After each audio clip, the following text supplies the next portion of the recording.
مبارکہ کہ ادعو الی سبیل ربک بالحکمت والموعظۃ الحسنۃ وجادلھم باللتی ہی احسن۔ اصل میں اس میں دعوت اسلامی اور دعوت دین کے تین مختلف لیولز کا تذکرہ ہے۔ عام طور پر اس کو ایک ہی چیز سمجھ کر لوگوں نے ترجمہ بھی کیا ہے، وضاحت بھی کی ہے، لیکن دقت نظر سے جائزہ لیا جائے تو چونکہ انسانوں میں مختلف قسم کے انسان ہیں تو دعوت و تبلیغ کے بھی اسی اعتبار سے مختلف گوشے کہہ لیجئے، مختلف لیولز کہہ لیجئے۔ مثلا یہ کہ انسانوں میں ایک چھوٹی بڑی ہی مائنیوٹ مائنورٹی ہوتی ہے جن کو ہم انٹیلیجنسیا کہتے ہیں۔ یہ وہ لوگ ہیں کہ جو عقل سے کام لیتے ہیں، کسی بات کو قبول کرتے ہیں تو پہلے عقل سے سمجھتے ہیں تب قبول کرتے ہیں، جذبات سے نہیں۔ اور یہ کہ کسی شے کو رد کرتے ہیں تو دلیل سے کرتے ہیں، اگر قبول کرتے ہیں تو دلیل سے، رد کرتے ہیں تو دلیل سے۔ یہ انٹلیکچوئل مائنورٹی آپ اسے کہیں یا انٹیلیجنسیا کہیں، یا یہ کہ اس کے لیے برین ٹرسٹ بھی ایک لفظ ہے کہ ہر معاشرے کے اندر اس طرح کے لوگ ہوتے ہیں، اور یہ ہوتے بہت کم ہیں تعداد میں، لیکن ڈیسائسو ہوتے ہیں۔ اس معاشرے کا جو بحیثیت مجموعی رخ ہے وہ یہ معین کرتے ہیں۔ عوام کی حیثیت جو ہے وہ ایسے ہے جیسے ایک انسان کے جسم میں ہاتھ پاؤں ہیں، اعضاء و جوارے ہیں، لیکن جو حیثیت ایک انسان کے جسم میں دماغ کی ہے وہ اس برین ٹرسٹ کی ہوتی ہے، انٹیلیجنسیا کی۔ یہ طبقہ جو ہے اس کو دعوت جو دی جائے تو ظاہر بات ہے کہ وہ واعظ سے نہیں، جذباتی نہیں، بالحکمہ، پختہ باتیں، عقلی دلائل، محکم باتیں، وہ حکمت جس کے بارے میں فرمایا گیا وَمَن یُؤْتَ الْحِکْمَةَ فَقَدْ أُوتِیَ خَیْرًا کَثِیرًا، سورہ بقرہ میں ہم پڑھائے ہیں۔ اور وہ حکمت کے جو تین جگہ پر حضور صلی اللہ علیہ وسلم کی جو تعلیم و تربیت ہے اس کے مراحل میں سب سے اونچا مرحلہ بیان ہوا ہے، یتلو علیہم آیاتہ ویزکیہم ویعلمہم الکتاب والحکمہ۔ یہ حکمت جو ہے گہری باتیں، دانائی کی باتیں، عقل کی باتیں، مسلمہ اصول، ان کے حوالے سے یہ سمجھنا کہ کس شے کی اہمیت زیادہ ہے، کس شے کی اہمیت کم ہے، کیا چیز پرائمری امپورٹنس کی ہے، کیا سیکنڈری ہے۔ ان چیزوں کو جاننے والے لوگ جو ہیں، جو اصول پہچان لیتے ہیں، پھر اصولوں کو منطبق کرنا جانتے ہیں، تو ان کے لیے دعوت جو ہے وہ بھی بہرحال اسی سطح کی ہونی چاہیے کہ وہ دعوت جو ہے دلائل پر، براہین پر۔ جب قرآن کہتا ہے اپنے مخالفین سے ہاتوا برہانکم ان کنتم صادقین، لاؤ دلیل لاؤ، تو ظاہر بات ہے کہ پھر ان کے مخاطبین جو ہیں ان کو بھی حق پہنچتا ہے کہ وہ دلیل طلب کریں۔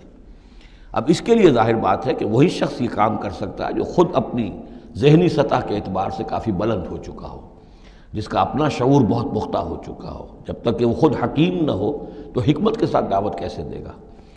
لیکن ایک ہے عام سطح لوگوں کی، عام لوگ جو ہیں جن کے دماغوں میں اس طرح کے کوئی فطور نہیں ہوتے، کوئی وہ عقل کی چھلنی لگی ہوئی نہیں ہوتی، ان کے جذبات جو ہیں اچھے، اگر جذبات اچھی بات کہی جائے تو جذباتی طور پر بھی اپیل ہو جاتی ہے۔ یوں سمجھیے کہ دل جو ہے ان کے کھلے ہیں، کھلی کتاب کے مانند ہیں، آپ جو چاہیں لکھ دیجئے، جیسے کھلی صاف سلیٹ ہے اس پر آپ نے جو چاہا لکھ دیا۔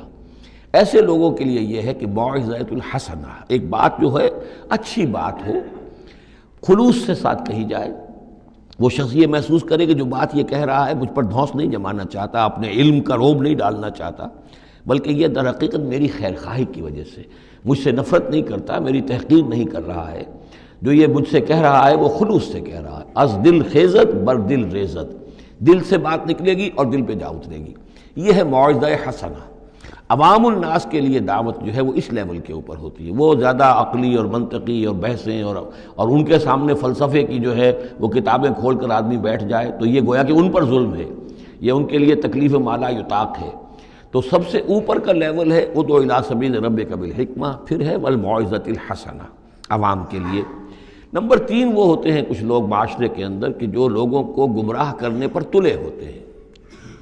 مثلاً عیسائی مشنریز ہیں، انہیں تو خرچے ملتے ہیں، ان کے تنخواہیں ہیں، ان کے بجٹس ہیں، بڑی بڑی حکومتوں کی طرح کے بجٹ ان کے ہیں، ان کی ٹریننگ اس لیے ہو رہی ہے، انہیں خاص ایشوز کے اوپر ٹرین کر کے بھیجا جاتا ہے مناظرہ کرنے کے لیے، قادیانیوں کا نظام ہے، بہائیوں کا نظام ہے، ان کے لیے یہ ہے کہ لوگوں کو ٹریننگ دے کر وہ مجادلے کے لیے، مناظرے کے لیے، بحث کے لیے، اس کے لیے ان کو تیار کیا گیا ہوتا ہے۔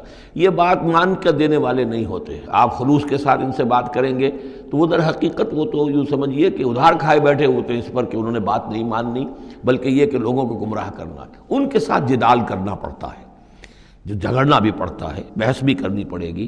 لیکن اس بحث میں بھی جو ہمارے ہاں مناظرے کا لفظ آیا ہے، قرآن مجید میں مناظرے کا لفظ نہیں آیا ہے، مجادلے کا لفظ آیا ہے۔ جادلہم، ہاں ان سے جھگڑو، انہیں جواب دینے پڑیں گے ایسے کہ جو انہیں خاموش کر دیں۔ اگر وہ خاموش نہیں ہوں گے تو عوام الناس کے اوپر ان کا اثر ہو جائے گا۔ لیکن اس مجادلے میں بھی تمہارا اپنا اخلاقی معیار برقرار رہنا چاہیے، نیچے نہ اترو، گالم گلوچ پر نہ آ جاؤ، بہت گھٹیا انداز اختیار نہ کر لو، بلکہ جیسے کہا گیا کہ ان کے معبودوں کو گالیاں نہ دینی شروع کر دو، بلکہ یہ کہ ان میں بھی ہمیں آداب، اس کے اندر بھی آداب کو ملحوظ رکھتے ہوئے۔ تو یہ 3 لیولز ہیں، ادعو الی سبیل ربک بالحکمت والموعظۃ الحسنۃ وجادلہم باللتی احسن۔ اب اس میں ہر ایک کے لیے پھر تیاری کرنی ہوگی۔ قادیانیوں سے مباحثے کرنے کے لیے ظاہر بات ہے عام آدمی نہیں کر سکتا جب تک کہ ان اسپیشل ایشوز کے اوپر اس کو صحیح جو ہے اس کو تعلیم نہ دے دی گئی ہو، اس کے اوپر تربیت نہ ہو گئی ہو۔ اور اسی طریقے سے جو بہائیوں نے کوئی مسائل اٹھائے ہوئے ہیں، منکرین حدیث نے کوئی اٹھائے ہوئے ہیں، تو اس طرح کے لیے جو ہے یہ 3 لیول